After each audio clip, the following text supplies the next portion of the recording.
Hey folks, welcome back. Tom here. We are going to learn, and I'm going to share what I have found is the easiest way to process beeswax in my 10 years of beekeeping. I got to give credit to a buddy of mine. He did it a different way than I typically have done it, and it's better. So I'm going to show you how to transform this to this. That's right. So I already did a batch, and actually I may process this one more time, and I'll talk about that just to really get it clean. So throughout the year, I get burr comb, I scrape it. I also get wax uncappings. I gotta admit, I did not do a great job taking care of it this year, storing it the best. It's pretty dirty. Check out this comb here. Kind of dirty. It's mainly 1-year-old comb, but there may be some stuff in there from last year even. But as a beekeeper, I love getting honey, but there's other stuff you can get. You can get propolis, you can get beeswax. Those are the three main things I get. Wax is just so fun in the wintertime. You can make candles with it. I make lip balm. What else do I make? I make lotion bars. I make beeswax oil for my woodworking. There's a lot of stuff you can make with it. So in the past, I have done my beeswax filtering and cleaning a little bit differently. What I've done in the past, I've done the double, broiler system, where I have like a candle pot inside a pot of water, and then I just have my wax in that candle pot, and it's a double boil system, and the wax melts, and then I would strain it into another pot with several layers of cheesecloth. Okay, that's what I've done in the past. I've also done a little bit with solar melters. The problem with using a solar oven to melt the beeswax is that whenever I'm ready to clean and filter my beeswax, it's usually the fall, it's usually the winter time, it's not the summertime. And where I live, it's, nice and cool in the fall, coldish in the winter. And those solar, beeswax melters, they got to get pretty hot inside. And it just doesn't work for me usually, okay? So this is what I have discovered from a buddy of mine. Thanks, Donnie. Instead of using the cheesecloth, use a 5-gallon paint filter, okay? You can get these at Lowe's, Home Depot, whatever you want. So then you fill it up with as much wax as you can fit in the bag. And I'm going to go ahead and do that, and I'm going to show you how much wax I can get in here. Luckily, wax squishes down, right? It squishes down. Okay, so here's my last big chunk of the beeswax I've harvested this year. This is the bag, and it has cleanish beeswax. There's some dirty stuff. Honestly, there's, some dirt. There's some propolis. There's some dead bees in here. That's just what kind of happens overall, is you're going to get some dead bees. That's just the nature of beekeeping, okay? So I'm going to put this in here. And again, this is a paint strainer bag. I bought it for a pack of 2. It was like, I don't know, $4 or whatever. Then if you want, you can squish it up. It doesn't really matter. But you need to be able to tie this in a knot. If you can't tie it in a knot, you need to be able to put a rubber band on it or something.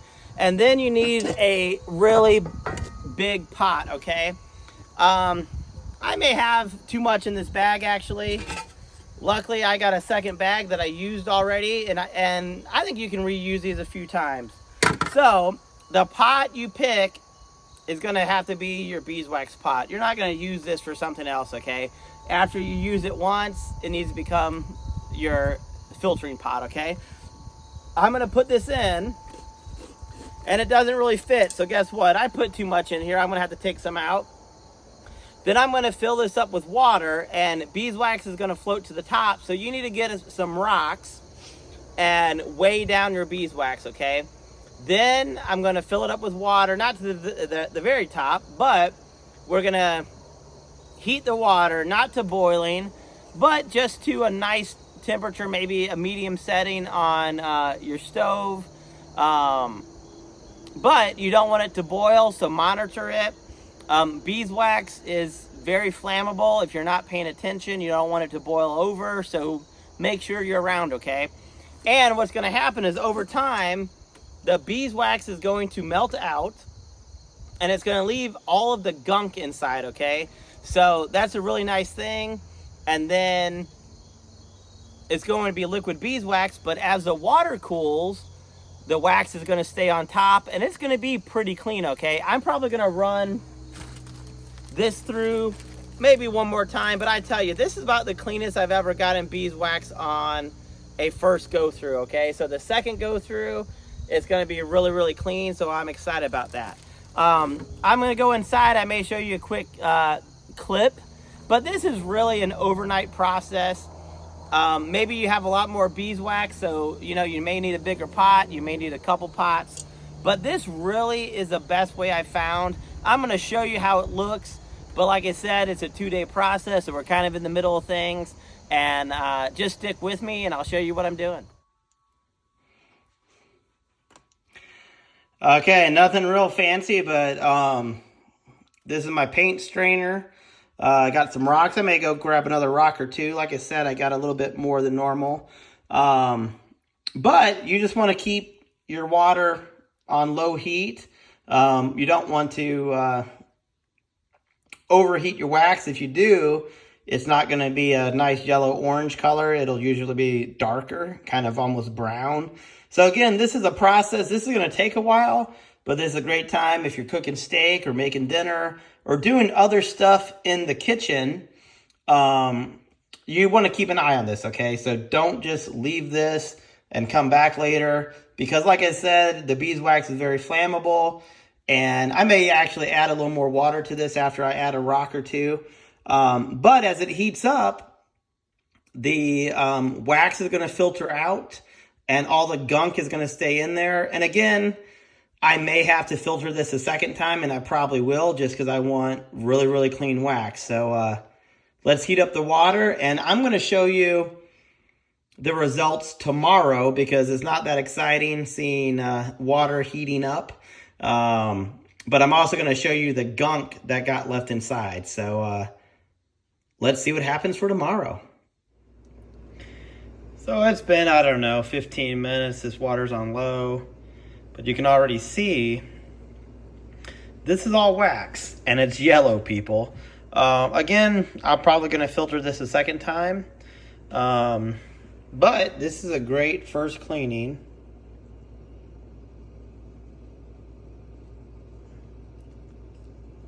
Nice and yellow, nice and clean. And when I do the second filtering, it's going to be even better. So, yeah, slowly but slowly. You can't go fast. You can't go fast. Okay, folks, so it's been overnight, actually 2 days. I didn't have a chance to really mess with it yesterday.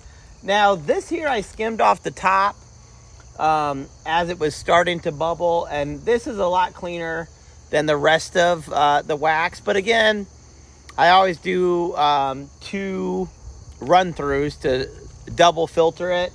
Especially this wax was kind of dirty. But this here is what we got right now.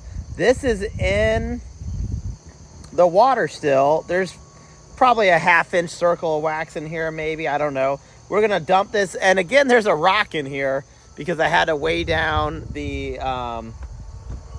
bag of my beeswax. So let's flip it. Bee right there. BB, go home, BB.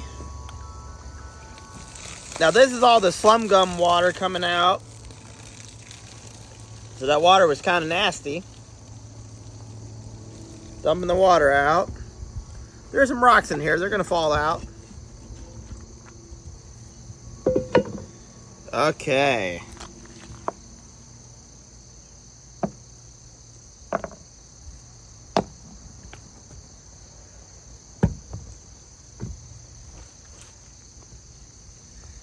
So here is our wax. Again, it still has some propolis and some other things on it, a little bit of slum gum. But this is really, really nice on the inside. Let me break it for you. See how clean that is on the inside? I'm gonna run this through one more time, like I said, and it's gonna be super, super clean. In here, I'm gonna show you what's left inside our bag here. There may be a little bit of wax still. I could maybe run this through again, but most of this is slum gum. And I mean, you can use this stuff for swarm traps and other things, or you can just get rid of it too.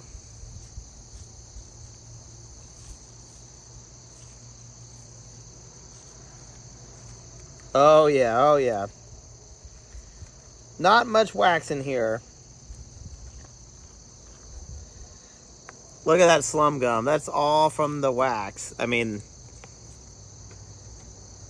this is not wax, people. That's that slum gum.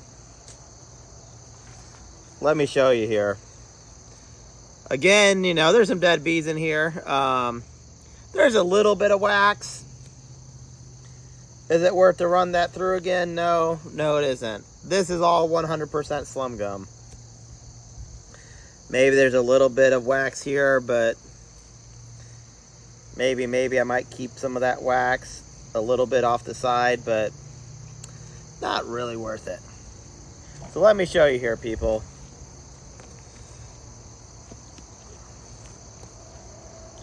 All just slum gum. You can tell it's not wax because wax doesn't just crush in your hand like that, does it? All just nasty, nasty slum gum that stayed in here. Now that wax looks pretty clean comparatively, doesn't it? Again, there's a little bit of wax in here that maybe I'll salvage a little bit of it, but I mean, almost completely slum gum here. Just nasty stuff. We don't need any of this stuff. Slum gum. Yeah, I don't even want to mess with that. Sorry, slum gum.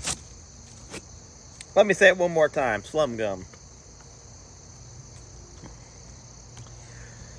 So the next thing I think I'm going to do is, now that this is pretty clean, I'm going to put my pretty clean wax into 2 big mason jars. Well, 1 big mason jar. I'm going to now do my double broiler system in this pot. I'm going to melt the wax in the double broiler system with the water outside the bottle. And then I'm going to filter it through cheesecloth, maybe 2 layers, into another mason jar. And then I'm going to have really, really clean beeswax. So stay tuned.